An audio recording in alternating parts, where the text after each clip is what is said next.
Fala galera, bem-vindos aí a mais um 10 Questions Back to Back. Dessa vez eu tenho um convidado mais do que especial, que não precisa obviamente de nenhuma apresentação, Damian Maia. Damian, prazerzaço ter você aí, muito legal. Eu não sei, muita gente, eu já cruzei com algumas pessoas que nem sabem que o Damian foi meu faixa preta. Então, o Damian foi meu faixa preta número 5, foi o 5º cara que eu graduei a faixa preta. É um cara que tem um maior número de vitórias, o maior representante do jiu-jitsu no UFC, tem luta marcada aí logo mais aqui no UFC Brasília. Então a gente vai falar sobre bastante coisa do passado, do presente e planos para o futuro aí. Então fica ligado nessa conversa que vai ser muito legal. Mais uma vez, prazer, Damian, de ter aí. Valeu, Fábio, o prazer é meu. É uma honra estar aqui, né? Como você falou, aprendi muito com você, não só de jiu-jitsu, mas de vida e de negócios e uma coisa muito mais ampla do que só a arte marcial. Como a gente entende que deve ser, né, cara?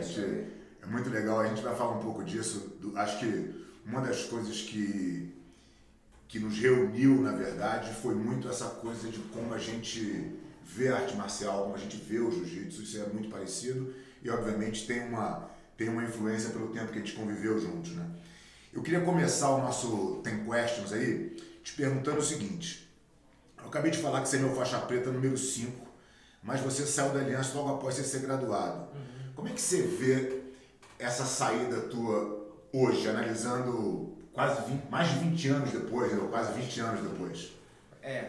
Bom, contando um pouquinho a minha história, eu treinei, quando eu comecei a treinar, eu já tinha vontade de treinar numa academia como a sua, mas na época eu não tinha grana e tal, né? Eu vim de outra arte marcial, você sabe disso. E eu fui treinar numa academia que era mais acessível ao preço, fiquei 1 ano e pouco lá, e aí eu falei, agora eu decidi, eu quero ser profissional disso, eu já queria, né? E aí esse negócio de valores parecidos, né? Existiam 3 grandes academias em São Paulo, para quem não lembra, né? Pelo menos 4 me chamavam a atenção, mas 3 eram grandes, que era a Aliança, era o Ryan e era a Godoy Macaco, né, que chegavam no topo de competição. Existia a Bering também, mas ela estava um pouco mais enfraquecida com a morte do Marcelo e tal. E aí eu falei, bom, o Ryan é uma academia técnica, né, que vinha da Barra Gracie, mas ainda tinha muito aquele conceito da galera que brigava na rua, não sei o que, na época, isso mudou, obviamente. Então eu falei, essa eu não quero, porque não tem a ver com o meu... O pessoal do Macaco, da Godoy Macaco, tinha também esse negócio de briga de rua e eles eram muito conhecidos pela parte física, né, condicionamento e tal, mas não eram tão conhecidos para a parte técnica quanto a Aliança e o Rai. Então eu falei, cara, tá escolhido o que eu quero ir pro Fábio, porque é uma eliminação. Escolhi e fui. E obviamente me adaptei muito bem e a saída, lógico, foi traumática. Eu acho que a pergunta é se não tivesse... Não, como é que você vê hoje, né? Porque assim, quando a gente olha lá atrás, a gente estava quando teve o racha lá, e eu distribuo o racha em 2 momentos, né? Tinham vocês que eram do núcleo da academia, você, o Teres e o Tererê, e tinha os outros que foram depois num movimento secundário, né? Então assim, quando eu analiso hoje, com a experiência que eu tenho, eu acho que era um problema totalmente contornável, mas a gente estava no pico da emoção e a gente não conseguiu contornar e a coisa eclodiu do jeito que foi, né? Por isso que eu te perguntei como é que você vê hoje com a tua experiência, com tanto que você já andou no mundo de arte marcial, de academia de jiu-jitsu, como é que você vê aquele momento hoje, entendeu? Tá, eu vejo assim, primeiro de tudo a gente era muito novo, tanto a gente, né, eu era muito novo, mas mesmo você era muito novo, porque olhando, eu olhava o Fábio num pedestal, mas você tinha 32 anos, sei lá, então tipo assim, tinha 10 anos do que eu tenho, a menos do que eu tenho hoje. Sim. Então todo mundo era muito mais imaturo do que é hoje. E eu acredito que assim, às vezes eu converso com amigos meus que falam, jiu-jitsu é foda, sempre quebra a equipe, jiu-jitsu tem muito conflito, mas depois que você cresce, você vê que qualquer profissão é isso, qualquer organização tem conflito e faz parte da vida. Eu acho que com certeza daria para ser contornado, a gente poderia ter contornado. Houve até, fazendo justiça até, você tentou contornar isso depois de um ano mais ou menos. Você chamou a gente, né, para tentar fazer o negócio voltar de novo. Eu acho que aí houve uma cabeça dura mesmo na época, eu acho que foi do Rodrigo e do Léo, que eles já estavam formando uma equipe e viram essa possibilidade de ficar independente, e aí falaram, não, a gente volta se acontecer isso, se acontecer aquilo, aí você falou, não, desse jeito eu não quero, então não chegamos num acordo, né? Mas eu acho que com certeza isso aí hoje em dia seria muito mais fácil. Acho que até o jiu-jitsu tinha outra maneira, né? Outra visão muito forte ainda de como que eu posso dizer? A gente tinha muito aquele espírito de lutador, de arte marcial, de não poder. Eu acho que o jiu-jitsu tem uma criação, né, cara, de lealdade que hoje eu entendo totalmente diferente do que eu entendia naquela época. Eu acho que a lealdade tem que estar ligada aos teus princípios, óbvio, mas ela tem que ser uma troca, né? Qualquer relação saudável. E quando você falou, pô, as academias quebram. Eu falei, cara, mas depois daquele racha a gente não perdeu mais ninguém, né? A gente aprendeu uma lição importante e principalmente, você tocou num ponto que eu acho que tem muito a ver na questão das pessoas verem a oportunidade de se tornarem líderes naquele momento, e aí, cara, nenhuma outra possibilidade vem pra mesa. Eu falo, não, cara, eu quero ser o líder, foi tudo que eu sempre sonhei, foi tudo que eu sempre quis ser. Então eu vou pegar essa estrada aqui, mesmo que essa estrada seja a mais curta, mesmo que ela não seja a mais promissora, o cara não consegue mais olhar nenhuma outra possibilidade. Eu acho que foi um pouco isso que aconteceu. E eu acho que tem muito da cultura do jiu-jitsu nisso, entendeu? Acho que essa dificuldade, que nem você falou, a gente aprende e a gente...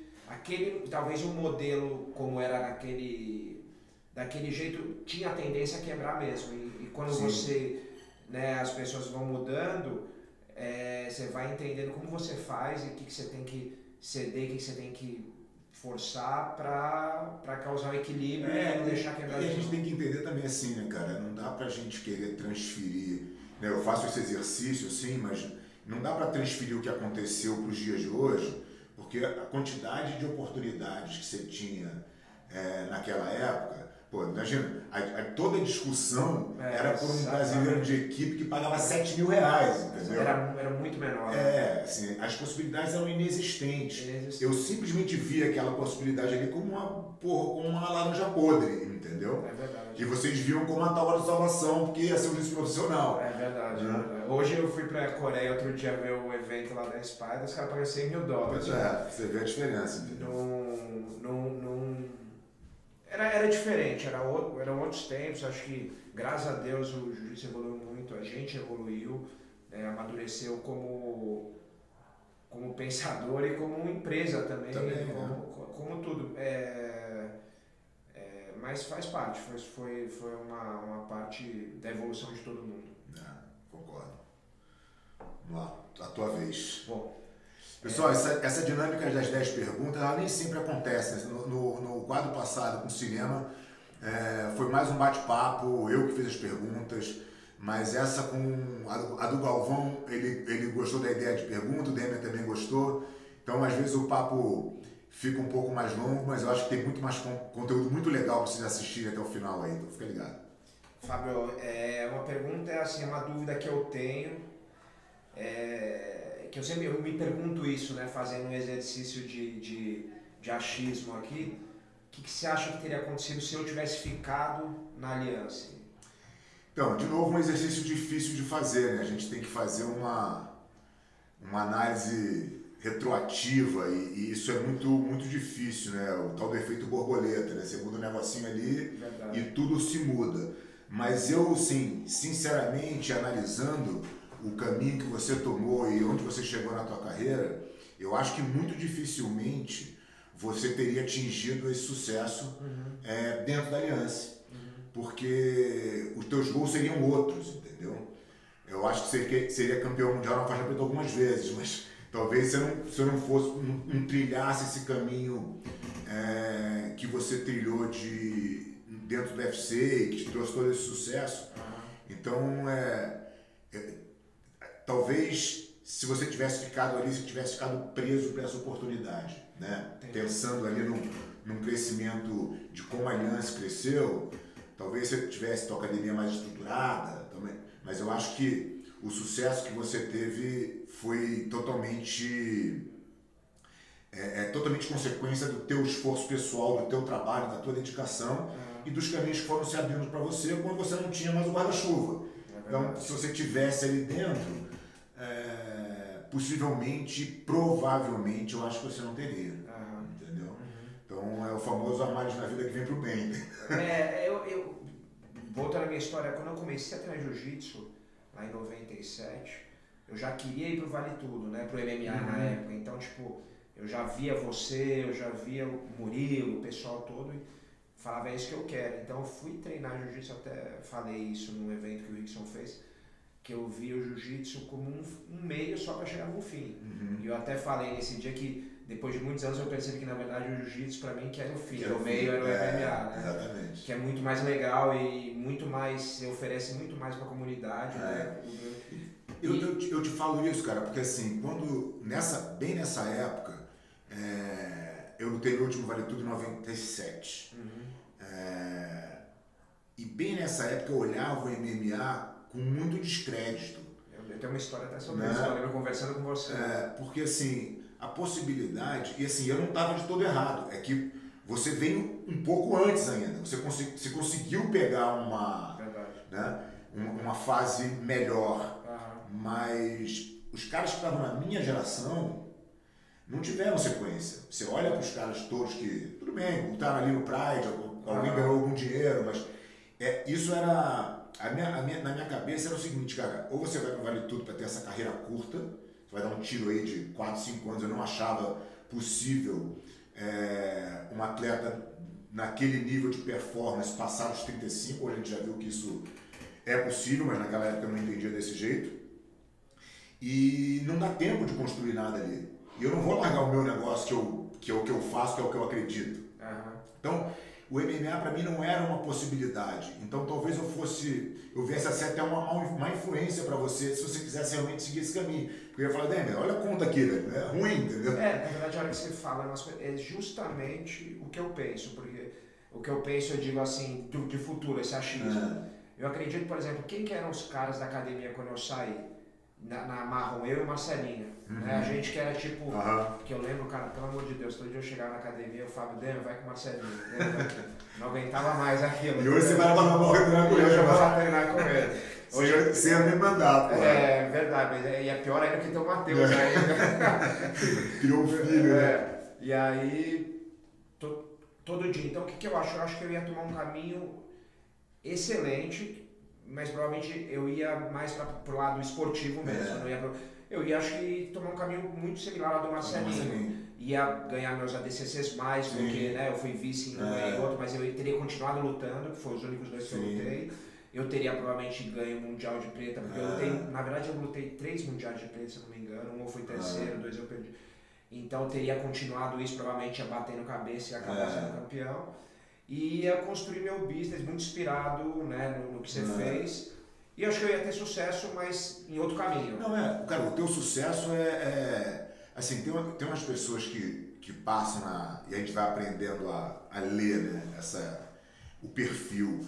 Tem pessoas que não tem como dar errado, entendeu? Seja lá o caminho que você escolher, você vai fazer direito, porque você é comprometido, porque você é honesto, porque você faz direito, porque você... Não tem muito. Tem um exemplo do Bernardão Faria, que ele chegava na academia angustiado, Fábio, o que eu vou fazer? Pô, se eu fosse campeão, agora fui campeão mundial, não mudou nada, e agora o que eu faço? Bernardo, calma. As coisas aparecem. Tem como dar errado pra você, entendeu? E hoje ele tem o maior sucesso, tá lá em Boston, tá DJ Feneric, sua academia.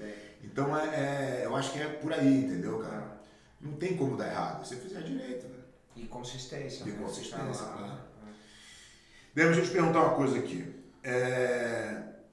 Mesmo depois da nossa separação, a gente sempre cultivou uma relação de respeito, não naqueles primeiros anos ali. Não, acho que nunca faltou respeito, mas a gente tinha ali uma situação repelente, pô, repelente, né? Meio dramática, assim.